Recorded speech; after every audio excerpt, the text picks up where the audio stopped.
Trump anuncia a suspensão da operação militar dos Estados Unidos para escoltar navios em Hormuz. Chamado Projeto Liberdade de Trump, destinado a ajudar embarcações a sair do Estreito de Hormuz, começou na segunda-feira. Esse aí já não sabe mais o que está fazendo, né? O presidente Donald Trump anunciou que suspende a operação militar americana para escoltar navios através do Estreito de Hormuz após apenas um dia, em uma tentativa de alcançar um acordo com o Irã para pôr fim à guerra do Oriente Médio. Concordamos mutuamente que, embora o bloqueio permaneça em vigor, o projeto Liberdade será suspenso por um curto período para verificar se o acordo pode ser finalizado e assinado, disse aí o presidente dos Estados Unidos, informando que atendeu a um pedido do Paquistão. E o chamado Projeto Liberdade, destinado a ajudar embarcações a sair do Estreito de Hormuz, ponto de acesso ao Golfo, onde o Irã assumiu o controle em resposta ao ataque dos Estados Unidos de Israel, começou na segunda-feira. Vejam só, né? Essa briga aí do Trump realmente tá custando muito caro pra ele. E agora ele tá tendo que ceder muito, né? E o Trump não é um cara muito acostumado a ceder, né? Ele é um cara acostumado a sempre dobrar a aposta até conseguir o que ele quer. Não é o que tem acontecido nessa guerra dos Estados Unidos e do Irã. Lembrando que ao longo da sua campanha, em 2024, o Trump prometeu que ele não ia entrar em nenhum conflito no Oriente Médio. Essa foi uma das promessas de campanha dele. O eleitor republicano estava muito insatisfeito com a interferência dos Estados Unidos em outros países, entrando em guerras, gastando muito dinheiro com a guerra da Ucrânia, coisa que o Trump prometeu que ia suspender, mas não conseguiu suspender também.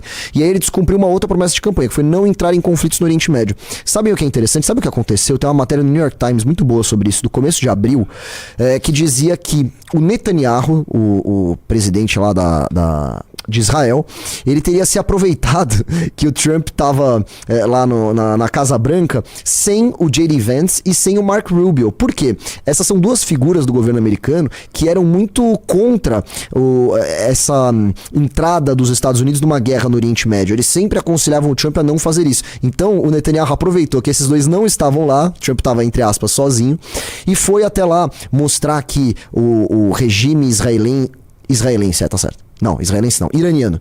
Que o regime iraniano estava prestes a ruir, que ele estava muito fragilizado, que bastaria uma interferência militar ali breve, pontual, que o regime ruiria de vez. O Trump caiu nesse papo, essa é a verdade, ele caiu nesse papo. Tanto é que quando os Estados Unidos entrou nessa guerra, vocês vão lembrar muito bem, ele prometeu que essa guerra terminaria em 5 semanas apenas. E terminaria, não apenas em 5 semanas, mas terminaria com o fim do regime iraniano, com o fim do regime dos ayatollahs.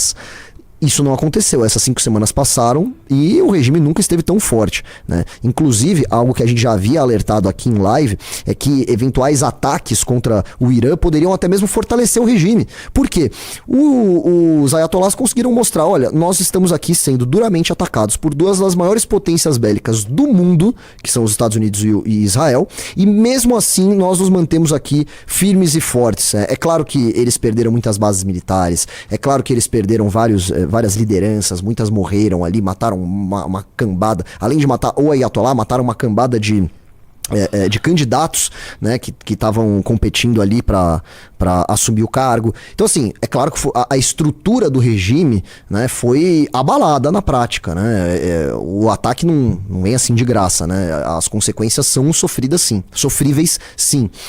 Mas o regime continua existindo, e só o fato dele continuar existindo já é uma demonstração de força muito grande. E não apenas isso, porque aí o Trump ele ficava diminuindo as promessas dele. Então, inicialmente ele falava que o regime ia cair. Depois ele dizia que o Irã não ia mais ter um programa nuclear. Só que aí o programa nuclear, né, claro, sofreu ali, vai ser atrasado, mas em tese continua existindo. Depois ele disse que iria tirar o Estreito de Hormuz das mãos do Irã. Nem isso eles conseguiram fazer. Mesmo com esses ataques, com essas ocupações, com esse monte de coisa, o Irã continua com o controle sobre o Estreito de Hormuz e com uma certa facilidade. O que é interessante, o nosso querido Orlando Lima mostrou isso pra gente, é justamente que o Irã consegue deter o controle do Estreito de Hormuz com pouca tecnologia, com pouco gasto, apenas com uns drones ali, né? Então, O que o Trump tá oferecendo aqui? Ele tá oferecendo agora, né, que ele foi diminuindo as promessas dele, ele tá prometendo que vai voltar pro status quo, né, vai voltar para como era a situação antes da guerra, né, que é com o Estreito de Hormuz liberado ali para passagem de navios de petróleo, né, navios petroleiros, mas sob o controle do Irã e com o regime dos ayatollahs ainda. Quer dizer, não fez o menor sentido, na cabeça do americano, não fez o menor sentido o Trump não ter entrado nessa guerra. E não fez mesmo. E vejam só, isso é especialmente grave quando a gente tá falando do ano de 2026. A gente tá falando de um ano em que vai ter eleição de meio termo lá nos Estados Unidos. O que é eleição de meio termo? É quando elegem ali os representantes das casas legislativas, né? Do Senado, da Câmara deles lá. E o Trump pode e deve, provavelmente, perder a maioria. Se a maioria for para a mão dos democratas, que é o que mostra-se que provavelmente vai acontecer, vão ser 2 anos restantes de mandato aí muito difíceis para o senhor Trump, né? Sem aquela governabilidade toda, acaba gerando um grandíssimo problema. Tem alguns parlamentares que falam até mesmo na possibilidade de impeachment do Donald Trump.